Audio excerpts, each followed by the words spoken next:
पूर्ण लगन के साथ करनी चाहिए। अगर स्वर्ग कहीं है, इस धरती पर अगर कहीं स्वर्ग है तो केवल माता पिता के चरणों में है। देखिए, हमारे जो संबंधी होते हैं, हर संबंधी हमारे लिए खास होता है। सर्वप्रथम हमारे लिए कौन होते हैं? हमारे माता पिता। विचार से सुनिए, ध्यान से, सभी के लिए बहुत ही अच्छी बात बता रहा हूं।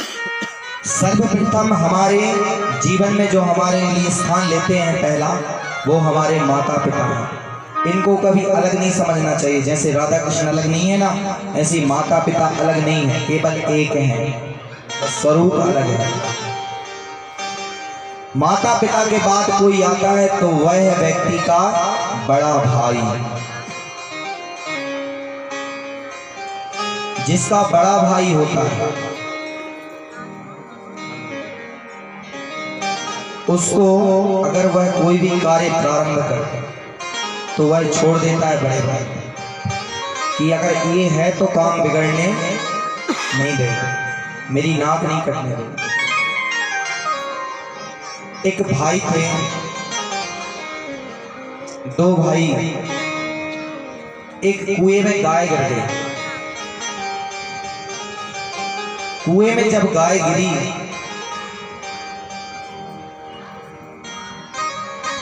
कहा कि फलाना व्यक्ति कुएं में अच्छे से जाना जानता है। गांव में कोई व्यक्ति अगर किसी चीज में पारंगत है तो उसको बुलाया जाता है, कहा ये कुएं में जा सकता है, इसको कुछ नहीं हो। कुएं में पहुंचा, कुएं के पास तो कहा हम लोग ऊपर से रस्सी पकड़ेंगे, तुम नीचे जाकर गाय को रस्सी में बांध देना और निकल आना। कुआं बहुत गहरा था। कहा ठीक है, परंतु एक काम करो, अभी तो मैं जा नहीं सकता, मेरा भाई शहर में रहता है, उसको बुला कर ले। कहा क्यों? कहा ले आओ बस। कहा ठीक है।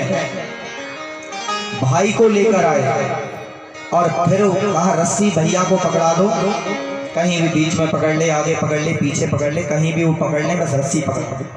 कहा ठीक है। अब छोटा भाई जो था वो कुएं के अंदर चला गया। महाराज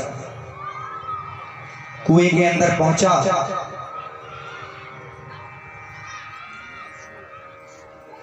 अचानक से भयानक आवाज आई कुएं के अंदर से, क्योंकि वहां पर एक अंधविश्वास वाली बात भी थी। देखिए, भूत तो होते हैं, ये तो है नहीं कि होते नहीं है। अगर भगवान है तो भूत भी है। इस धरा पर सब है, जब खुद पर बीतती है तब पता चलता है। जे की न फटी कभी बीमाई, वो का जाने पीर पर आई। जिसकी कभी बीमारी ना फटी हो वो दूसरे का दर्द नहीं समझ सकता, क्योंकि सबसे ज्यादा अधिक दर्द उसी में होता है। क्योंकि चलते नहीं बनता और बिना चले कोई काम संभव नहीं है। सबसे पहले व्यक्ति के पैर ठीक होने चाहिए। आवाज आई, पता था कि भूत भी रहता है इसमें, सब लोग रफू चक्कर हो। परंतु जो भाई था ना हमारा, उसने रस्सी नहीं छोड़ी। धीरे धीरे धीरे धीरे खींचते खींचते खींचते भाई बाहर निकल आया।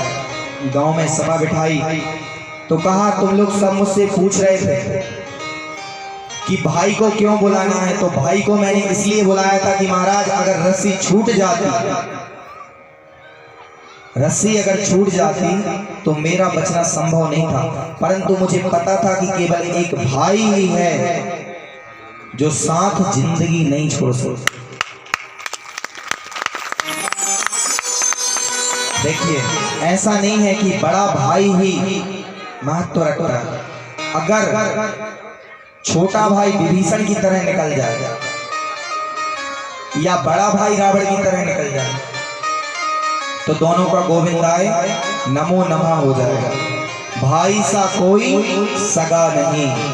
इस संसार में अनेकानेक रिश्ते हैं, परंतु भाई का जो रिश्ता है ना महाराज, इससे बड़ा कोई नहीं है। देखिए, घर में लड़ाई झगड़े इत्यादि होते हैं, परंतु इन बातों में आकर भाई से विरोध करना, भाई को छोड़ना सबसे बड़ा अपराध है।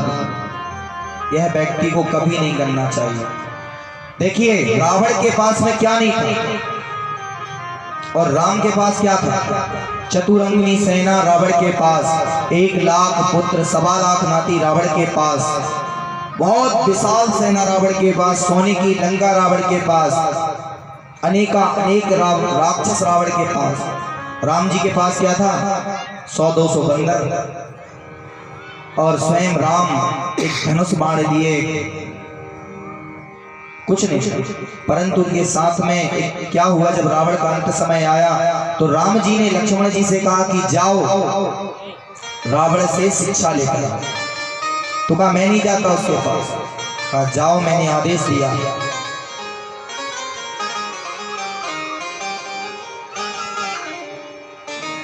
भगवान श्री राम की बात मानकर लक्ष्मण जी रावण के पास पहुंचे तो लक्ष्मण जी कहते हैं, लक्ष्मण जी को रावण बताता है कि मैं किस चीज में तुमसे बड़ा नहीं हूं, हर एक चीज में मैं तुमसे बड़ा हूं, परंतु मेरे हारने का कारण क्या था तुमको पता है? केवल मेरा भाई। लकड़ी के कटने का किस्सा ना होता अगर कुल्हाड़ी के पीछे लकड़ी का हिस्सा ना होता। अगर विभीषण बैर नहीं करता तो रावण को मारने वाला कोई नहीं था। भगवान राम भी उसको नहीं मार सकते थे, क्योंकि तभी से तो चला है, घर का भेदी लंका ढाए। घर में चोरी कोई नहीं करवाता। अगर घर में कभी चोरी हो जाए ना तो दूसरे के पीछे कभी मत भागो। समझ लेना घर में कोई ऐसा है जिसने चोरी की है, क्योंकि हमारे धन रखने की जगह सिर्फ घर वाले को पता होती, घर वाले व व्यक्तियों को पता होता है। अगर 4 भाई हैं और चारों साथ हैं तो खर्च कितना आएगा महाराज? चलिए अभी के समय में हिसाब लगा लो, करीबन खाने पीने का पूरा 10,000 रुपये आएगा महीने का, सिर्फ खाने पीने। और अगर चारों लोग अलग अलग रहेंगे तो कितना खर्चा आएगा?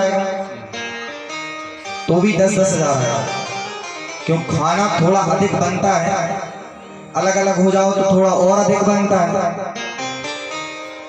क्योंकि भैया दोनों लोग तो हैं ही, अच्छा बना लो 3 प्रकार का। और परिवार में है तो ये सोच के यार ज्यादा लग जाएगा, इसलिए परिवार में पूरा माह चलाना है। कभी कभी छोटी छोटी गलती भाइयों में बन जाती है, परंतु कभी जब छोटा भाई कहे कि भैया ऐसा करना है तो बड़ा भाई भी उस बात को ना टाले। कभी बड़ा भाई कहे तो छोटा भाई उस बात को ना टाले। अगर ऐसा सुमति हो गई ना,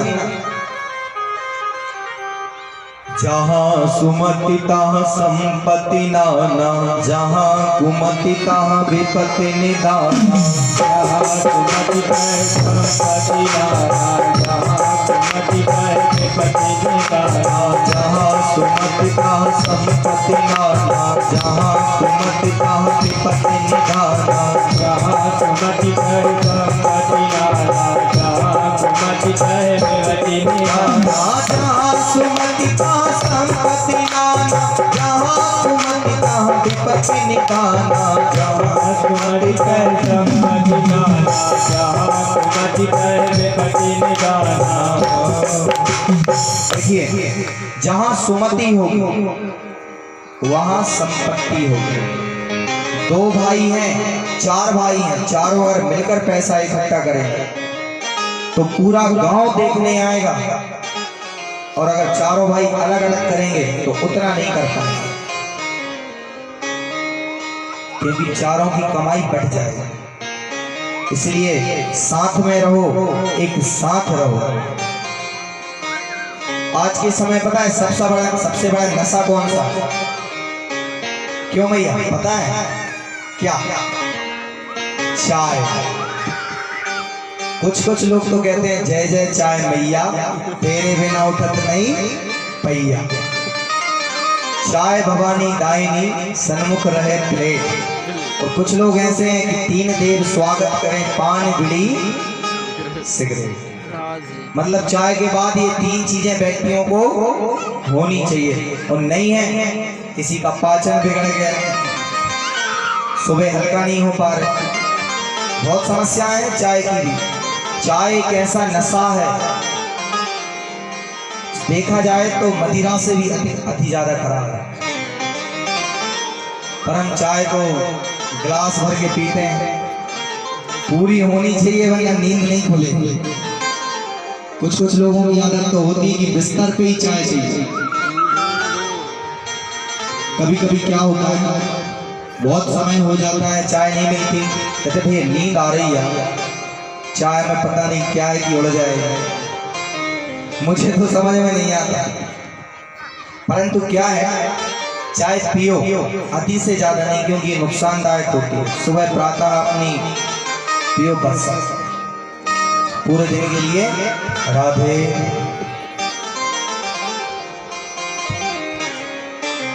तो अक्रूर जी महाराज वृंदावन के लिए उनको लेकर निकल जाते हैं। वृंदावन पहुंचते हैं तो वृंदावन के जैसे ही करीब पहुंचे,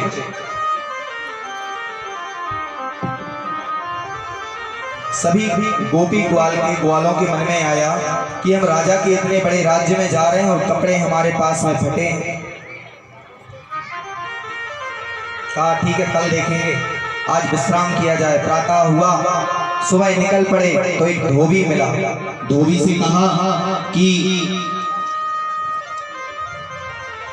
हे सज्जन, आप मुझे ये कपड़े पहनने के लिए दे दीजिए।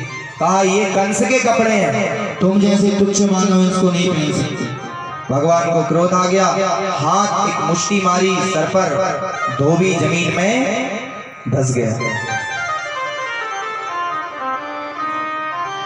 जब धोबी का गोविंदाय नमो नमः किया, कपड़े उठाए। अब जब ग्वाल चलने लगे तो कहते हैं महाराज कपड़े तो बढ़िया चमक दमक वाले, लेकिन पूरी रास्ता साफ करते हुए जा रहे। पीछे पीछे कहीं कभी गोवर महाराज भी डले, तो कहा इनको थोड़ा फिटफाट करवा देते तो बढ़िया रहेगा। सही है। कपड़ा अगर शरीर में, हमारी भी कोई भी शरीर में कोई भी वस्तु अनबैलेंस हो रही है, समस्या क्रिएट कर रही हो, तो उसको अलग कर देना चाहिए, क्योंकि हमारा सारा मन उसी समस्या में लगा रहता है। कपड़े ढीले हो रहे हैं, कपड़े चेंज कर दो। बस परिवार के साथ में सामंजस्य बना के रखना चाहिए। अक्रूर जी महाराज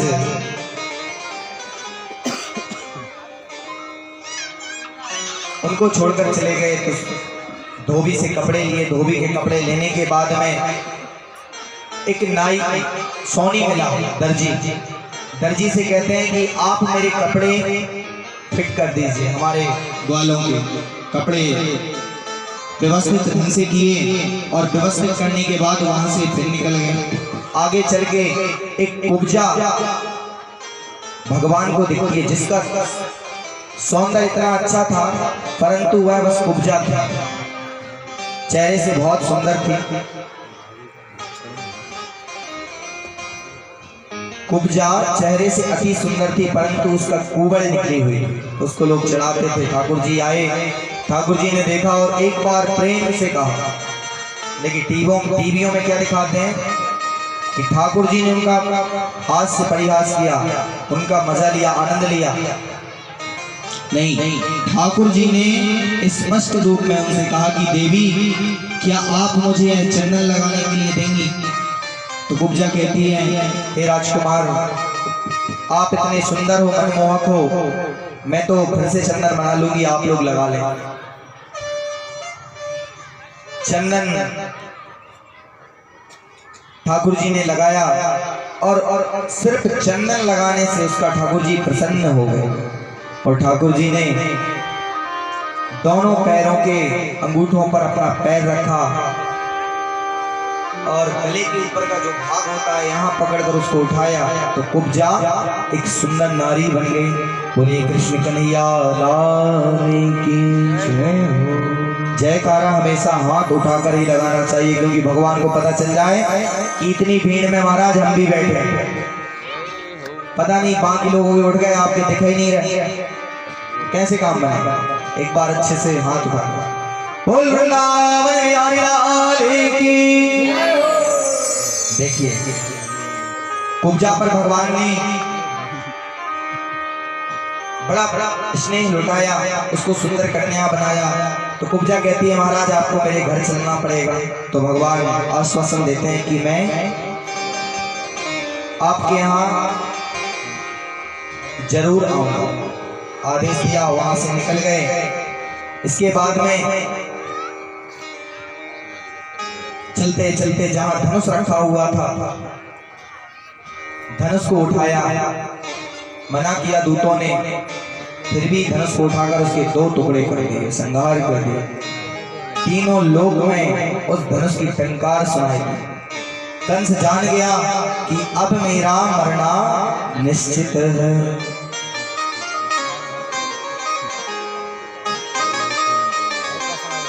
जैसे ही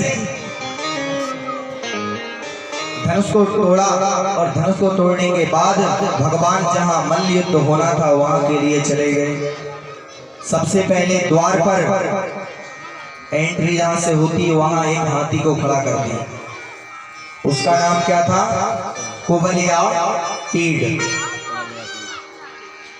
कुबलिया पीड़ नाम का एक हाथी था।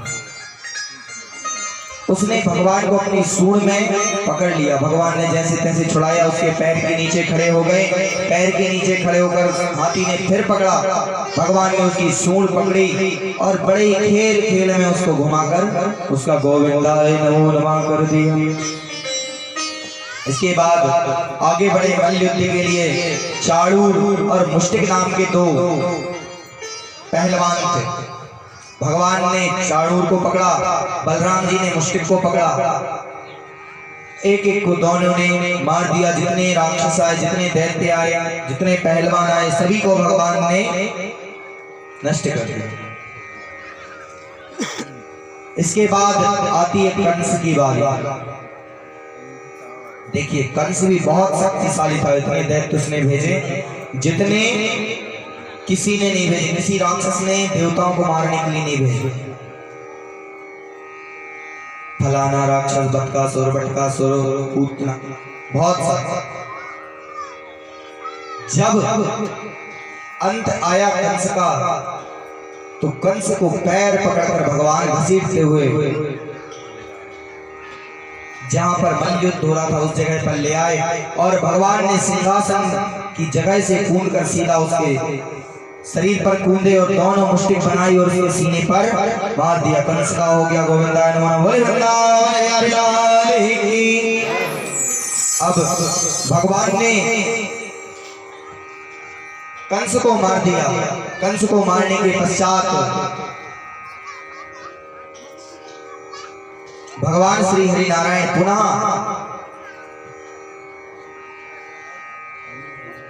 अब सोचा कि सबसे सर्वप्रथम कार्य माता पिता को आजाद कराना है। वसुदेव और देवकी को कारागृह से मुक्त किया। अपने नाना राजा उग्रसेन को पुनः राज्य का शासन दिया और मथुरा का राजा बना दिया। उग्रसेन महाराज मथुरा के राजा बने। इसके पश्चात भगवान श्री हरि नारायण अब क्या होता है, जब एक उम्र हो जाती है तो पढ़ाई प्रारंभ होती है। भगवान जब 6 वर्ष की आयु थे तब उन्होंने अनेकालिक लीलाएं की। जब 10 वर्ष के हुए तो कहा कि पढ़ने के लिए जाना पड़ेगा। तो अवंतिकापुरी पढ़ने के लिए भेज दिए। अवंतिकापुरी क्या है आज और हम और आप किस नाम से जानते हैं उसको? उज्जैन। उज्जैन में भगवान श्री कृष्ण ने वृंदावन से आकर उज्जैन आए, यानी वृंदावन इस साइड है और उज्जैन इस साइड। उज्जैन पढ़ने के लिए आए। जिस आश्रम में वह आए वह किसका आश्रम था? मुनिराज संदीपनी। संदीपनी जो ऋषि थे उनका आश्रम था, संदीपनी आश्रम। आश्रम में आए। आश्रम में आने के बाद में मुंडन संस्कार हुआ, जनेऊ संस्कार हुआ। जनेऊ संस्कार के बाद में पढ़ने इत्यादि लगे। और गुरु का वचन था कि ब्राह्मण को केवल 5 घर मांगना चाहिए। ब्राह्मण को केवल 5 घर मांगना चाहिए, 5वें घर से 6वें घर में भिक्षा नहीं मांगनी चाहिए। जितना मिल गया उतने में गुजारा कर लो। और देखिए एक बहुत अच्छी बात बता रहा हूँ, शायद किसी को स्मरण ना हो, ना सुनी हो तो सुन लें। जो आप सीधा देते हो ना, सीधा जो आप देते हो, यह कहां से चल रही है? पंडित जी आते हैं, अमास पूर्णिमा या कोई मांगने वाले आते हैं, ब्राह्मणों के नाम पे भिक्षा मांग रहे हैं, अनेकानेक जातियों के लोग आ रहे हैं। यह कब से चला? महाराज परशुराम ने 17 बार क्षत्रियों को इस धरा से नष्ट कर दिया। जो जमीन थी, पूरी जमीन ब्राह्मणों को दान में दे दी। ब्राह्मणों ने, अब ब्राह्मण जमीन करते, खेती करते तो क्या होता? भजन नहीं हो पाता। अब ब्राह्मणों का काम है पूजा पाठ करना और कराना। उन पे केवल 2 ही काम बहुत अच्छे से बनते, पूजन करना और कराना। खुद भी करते हैं और कराते भी हैं। अभी हाल ही में हमारे घर हमने भी 9 दिवसीय दुर्गा महापुराण कराया, 13 दिन हुए। और एक बहुत अच्छी बात है, हमारे क्षेत्र में एक जबलपुर है जहां दतिया के अलावा माता रानी बगलामुखी का मंदिर है। केवल जबलपुर ही है जहां माता का मंदिर है बगलामुखी का, और दूसरा मंदिर दतिया में। पहला जो है दतिया, दूसरा जबलपुर, और तीसरा होने वाला जो है हो गया है, प्रतिष्ठा हो गई है, वो हमारे नरसिंहपुर जिले में। हमारे घर में हमने अपनी खेत में बनाया और उसमें 5 एकड़ जमीन का दान किया। बोलिए बगलामुखी मैया। देखिए बगलामुखी क्या है? ब्राह्मण के पास व्यक्ति समाधान लेने के लिए आता है।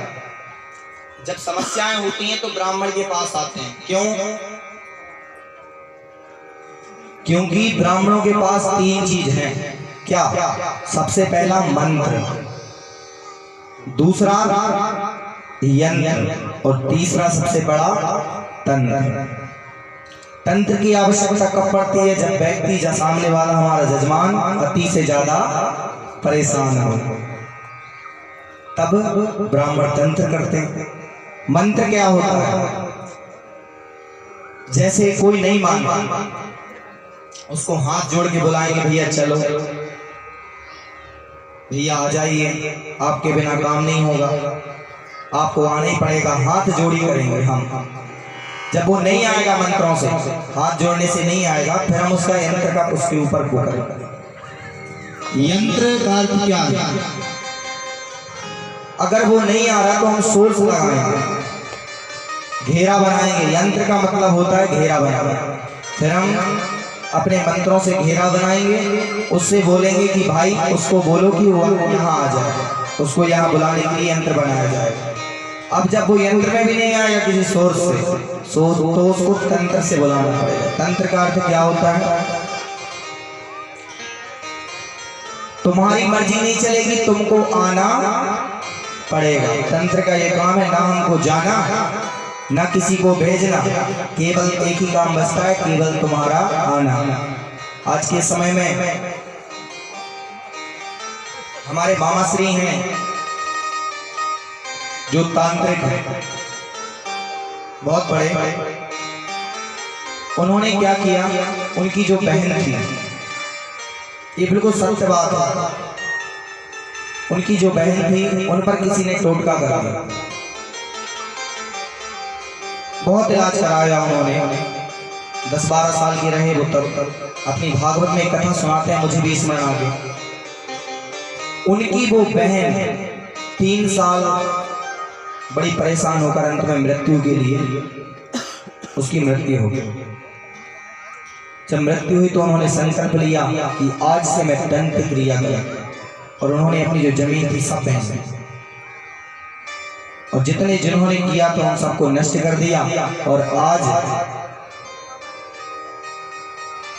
हम और आप सब उनको जानते हैं, अच्छे परम विद्वान हैं।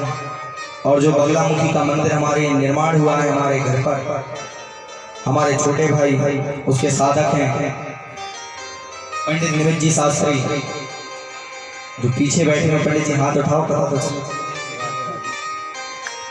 ये हमारे छोटे भाई हैं। ये माता बगलामुखी के परम साधक हैं। इन्हीं की प्रेरणा से हमने मंदिर बनाया है और संतराम भैया से बोला है कि भैया वहाँ एक ट्रस्ट बनवाना है। आने वाले समय में ऐसा मंदिर विशाल बने कि लोग वहां पर दर्शन करने के लिए। देखिए भगवान श्री कृष्ण जब उग्रसेन को अपनी गादी पर विराजमान किया, अब भगवान शिक्षा के लिए शांतिपनी आश्रम में गए। कुछ समय भिक्षा वृत्ति की 5 घर में मांगते, 6वें घर में सुदामा जी उनको वहां एक मित्र मिले। मित्र कैसे होते हैं कल यह कथा विस्तार पूर्वक बताई जाएगी। कल भगवान सुदामा चरित्र कथा का अंतिम दिवस है। कल की जो कथा सुनेगा उसको कथा का पूर्ण फल मिलेगा। कल सुदामा का वृत्तांत पूर्ण होगा। यह 6वें घर में मांगने के लिए हमेशा तैयार रहते हैं। भगवान ने बहुत समझाया परंतु नहीं माने। एक दिन इनकी जो नियत थी उसमें थोड़ा सा बचपन की जो उम्र थी उसमें खोट था। कहते हैं एक बहुत अच्छा वो है, कर्म तेरे अच्छे हैं तो किस्मत तेरी दासी है, और नियत तेरी अच्छी है तो घर मथुरा और काशी। अगर व्यक्ति के कर्म अच्छे हैं तो किस्मत उसकी दासी है, उसको तो उसके हिसाब से चलना पड़ेगा। अब भगवान का आप पूजन नहीं कर रहे और पंडित जी को आके बताओ कि पंडित जी किस्मत साथ नहीं दे, तो ऐसा तो नहीं चलेगा ना महाराज। किस्मत साथ तभी देगी जब किस्मत वाले को मनाओगे। किस्मत वाला केवल एक ही है, हमारा नंद नंदन यशोधनंदन भगवान श्री कृष्ण। अपने इष्ट को मनाओ, जरूरी नहीं कि भगवान कृष्ण को मनाओ। अपने राम भगवान राम को मनाओ, जिसकी श्रद्धा भगवान राम की तरफी है। जो जगत जननी को मानता है वह अपनी जगत जननी को मनाए। जो बाबा साईनाथ को मानता है, जो जिस देवता को मानता है उस अपने परम आराध्य को मनाए। एक साधे सब सधे, सब साधे सद जान। एक को साध लो सब सद जान, किसी की आवश्यकता नहीं है। देखिए भगवान जब विद्या अध्ययन करने लगे, सांदीपनि आश्रम अवंतिकापुरी में पहुंचे। विद्या अध्ययन के 60,000 प्रकार की विद्याओं का अध्ययन किया और भगवान अध्ययन करने के पश्चात लौटकर वृंदावन आ गए। देखिए हमको पंडित जी की बात माननी चाहिए, क्योंकि जो वो कहेंगे वो सत्य कहेंगे, हमारे भले के लिए कहेंगे। और अगर हम ऐसा नहीं करते तो कष्ट में रहेंगे। इसीलिए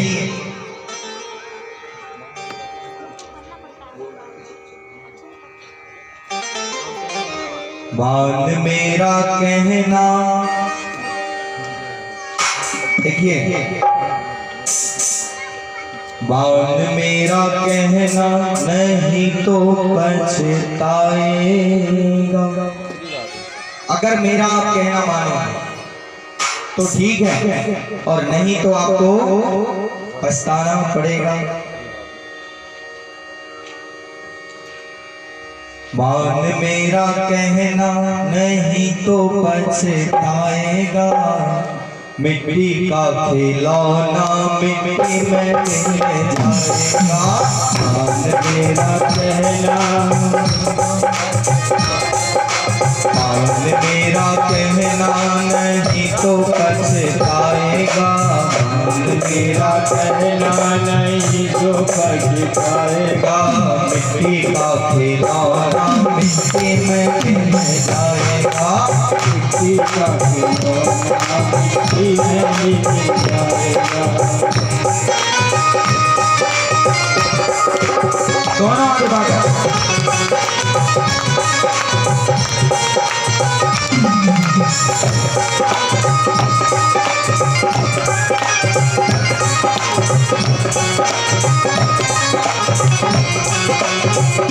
देखिए जो व्यक्ति अपने पुत्रों से ज्यादा स्नेह रखता, सुनिए, बेटा बेटा क्या करता है, बेटा बेटा क्या करता है, बेटा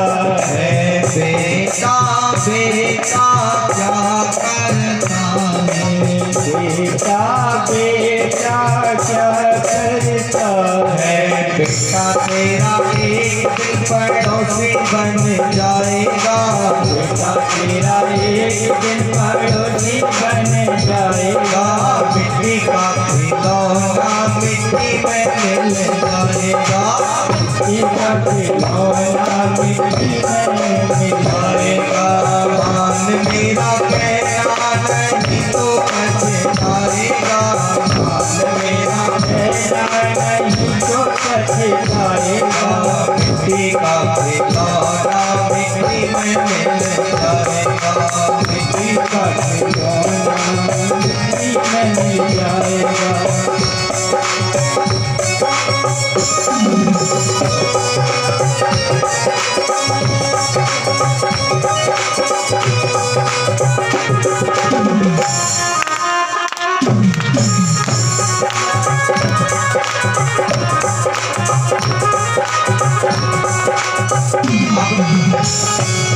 देखिए जो बेटा करते थे, बेटा तो पड़ोसी बन जाएगा आगे चल के। बेटी बेटी क्या करता है, बेटी बेटी क्या करता है, बेटी बेटी क्या करता है, बेटी बेटी क्या करता है। बेटी तेरी एक दिन जमाई ले जाएगा, बेटी तेरी एक ले जाएगा, मिट्टी का खिलौना मिट्टी में मिल जाएगा,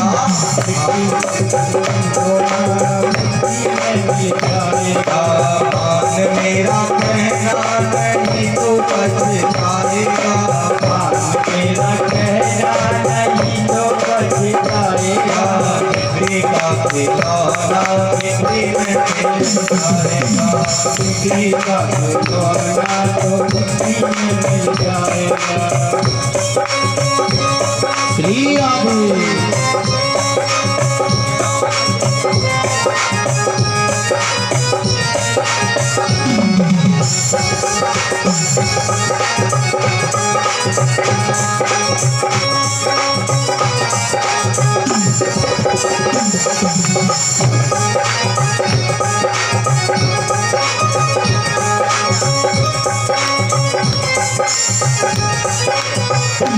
देखिए अब आप हैं कौन सबसे मुख्य जो हमारी खबर रखते, कौन? पड़ोसी। कुछ व्यक्ति होते हैं पड़ोसी की बहुत तारीफ करते हैं, ये सबसे खतरनाक। पड़ोसी पड़ोसी क्या करता है, पड़ोसी पड़ोसी क्या करता है, पड़ोसी पड़ोसी क्या करता है, पड़ोसी पड़ोसी क्या करता है, पड़ोसी तो एक दिन जल के चला आएगा, पड़ोसी तो एक दिन जल के चल जाएगा, मिट्टी का खिलौना मिट्टी में मिल जाएगा, मिट्टी का खिलौना तो मिट्टी में मिल जाएगा। मान मेरा कहना नहीं तो पछताएगा, मान मेरा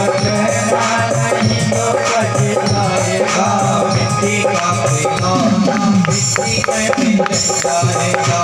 मिट्टी का खिलौना तो मिट्टी में मिल जाएगा। मिट्टी का खिलौना तो मिट्टी में मिल जाएगा।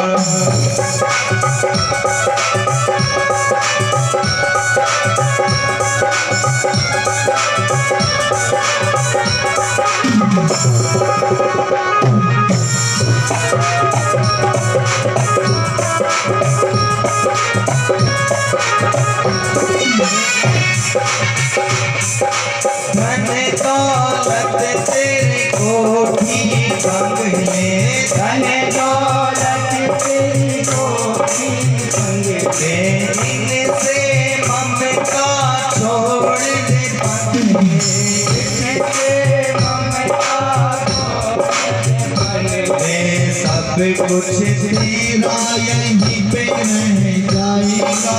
सब कुछ तेरा यहीं पे रह जाएगा। मिट्टी का खिलौना मिट्टी में मिल जाएगा। मिट्टी का खिलौना तो मिट्टी में मेरा कहना नहीं तो पछताएगा। मेरा कहना नहीं तो पछताएगा। मिट्टी का खिलौना मिट्टी में मिल जाएगा। मिट्टी का खिलौना तो मिट्टी में मिल जाएगा। मिट्टी का खिलौना तो मिट्टी में मिल जाएगा। मिट्टी का खिलौना तो मिट्टी में मिल जाएगा।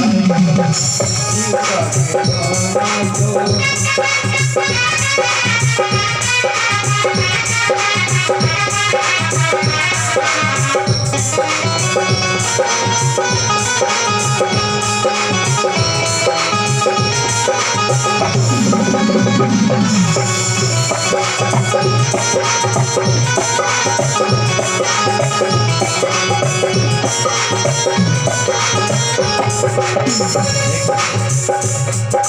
मनुष्य जन्म तूने पाया रे बंदे, मनुष्य जन्म तूने पाया रे बंदे। घर में न करे तू जग में बंदे, जैसा बीज बोया तू वैसा फल पाएगा। जैसा बीज बोया तू वैसा ही बन जाएगा। जैसा बीज बोया तू वैसा फल पाएगा। जैसा बीज बोया तू वैसा फल पाएगा। मिट्टी का खिलौना मिट्टी में मिल जाएगा।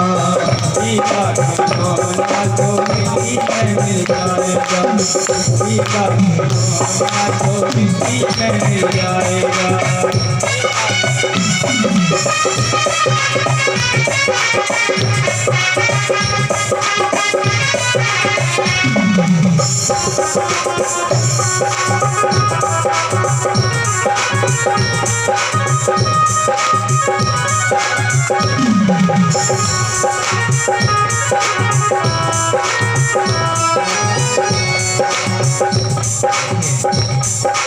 मात पिता तेरा कुटुंब कबीला।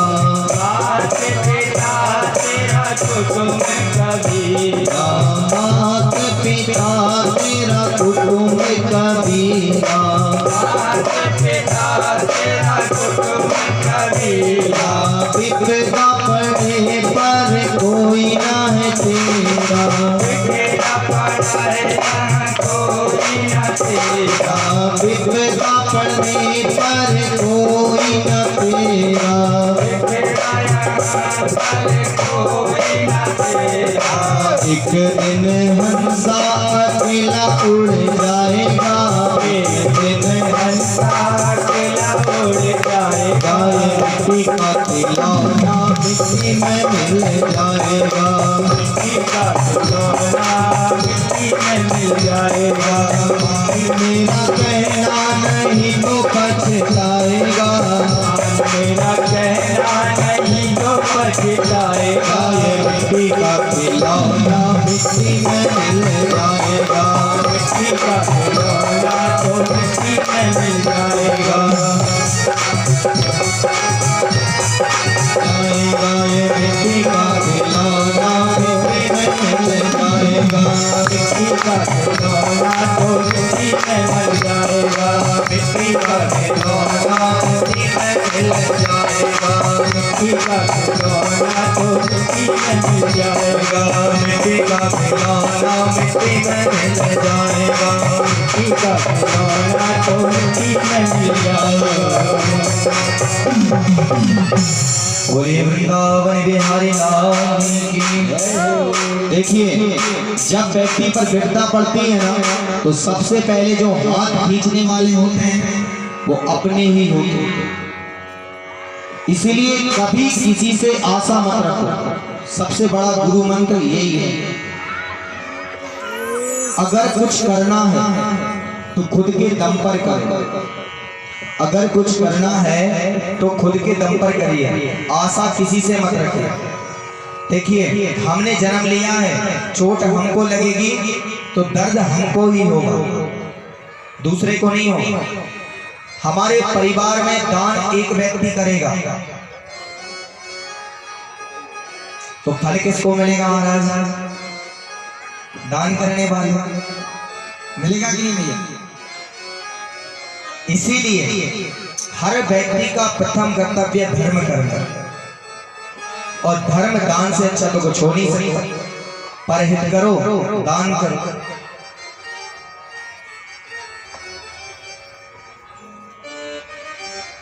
देखिए, दान करे दानी और कल्याण करे मां भवानी। आज एक बात बतानी थी। कुछ लोग बड़े संशय में हैं कि महाराज जी पता नहीं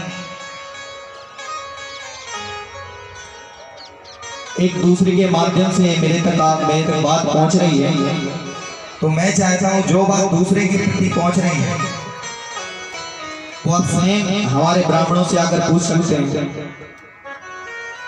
एक माता जी आई थी तो किसी कन्या के माध्यम से पूछा था कि महाराज भागवत करवानी है, परंतु उनसे पूछकर आओ कि दक्षिणा क्या है।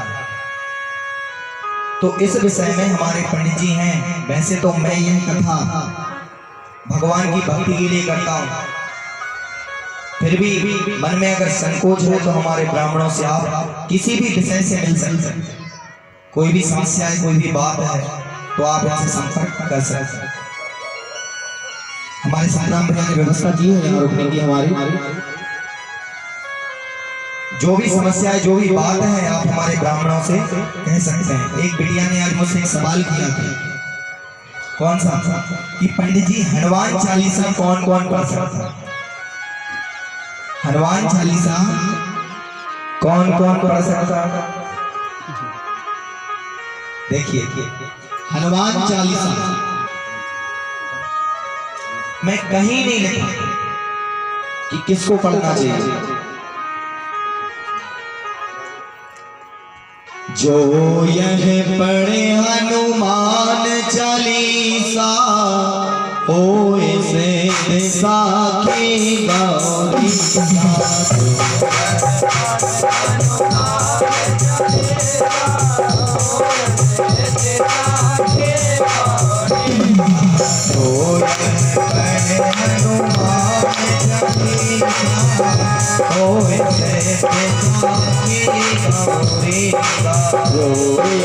बड़े हनुमान चालीसा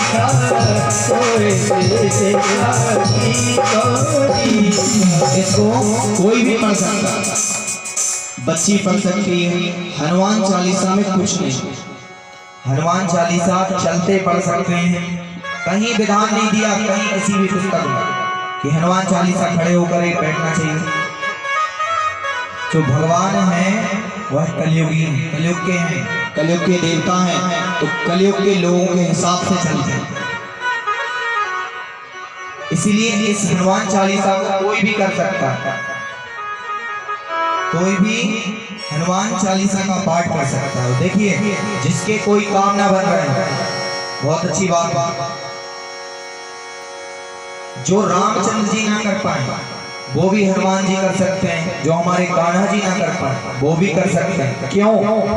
क्योंकि देखिए भगवान आते हैं बचाने और हनुमान जी आते हैं छुड़ाने। संकट ते हनुमान छुड़ावे, मन क्रम बचन ध्यान जो लावे। संकट ते हनुमान छुड़ावे, मन क्रम बचन ध्यान जो लावे। संकट ते हनुमान छुड़ावे, मन क्रम बचन ध्यान जो लावे। संकट ते हनुमान छुड़ावे, मन क्रम बचन ध्यान जो लावे। संकट से छुड़ाने का काम भगवान का है। क्योंकि अगर थाने में कोई व्यक्ति है तो आप किसी के द्वारा अगर सिफारिश भेजोगे महाराज तो वो कह देगा ठीक है हो जाएगा काम। अब पता नहीं उसने किया नहीं किया, फोन किया नहीं किया, वो गया नहीं गया। अगर थाने में कोई है तो छुड़ाने के लिए जाना पड़ेगा। अगर यहाँ कुछ ज्यादा ही बड़े लोग बैठे हैं तो इनकम टैक्स से ही बचाने के लिए संकट ते हनुमान छुड़ावे, मन क्रम बचन ध्यान जो लावे। संकट ते हनुमान छुड़ावे, मन क्रम बचन ध्यान जो लावे। हनुमान छुड़ावे, मन क्रम बचन ध्यान जो लावे। संकट ते हनुमान छुड़ावे,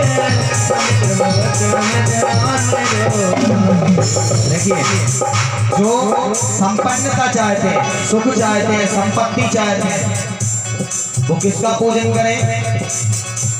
हनुमान जी का। क्यों? क्योंकि अष्ट से दिलावरी के दाता, असबर दीन जाने की माता। अष्ट से दिलावरी के दाता, असबर दीन जाने की माता। अष्ट से दिलावरी के दाता, असबर दीन जाने की माता। किसी दीन के दाता, असबर दीन जाने की माता। देखिए अष्ट सिद्धियां भगवान को प्राप्त हैं। भगवान अष्ट सिद्धियां 9 निधियां आपको दे सकते हैं, इसलिए हनुमान जी का पूजन करना चाहिए। फिर भगवान कहते हैं कि किसका भजन करो? हनुमान जी का। क्यों? क्योंकि तुम्हारे भजन से ही लोग मुझे पा सकते हैं। तुम्हारो भजन राम को पावे, जन्म जन्म के दुख बिसरावे। तुम्हारो भजन राम को पावे, जन्म जन्म के दुख बिसरावे। तुम्हारो भजन राम को पावे, जन्म जन्म के दुख बिसरावे। तुमको भजन राम को पावे, जन्म जन्म के दुख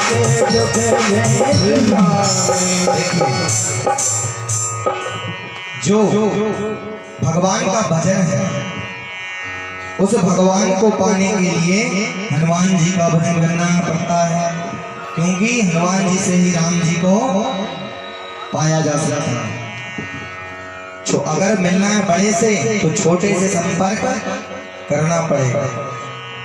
अगर बड़े से मिलना है तो छोटे से संपर्क करना पड़ेगा। देखिए एक राजा कर्ण की कथा बहुत सुंदर आती है।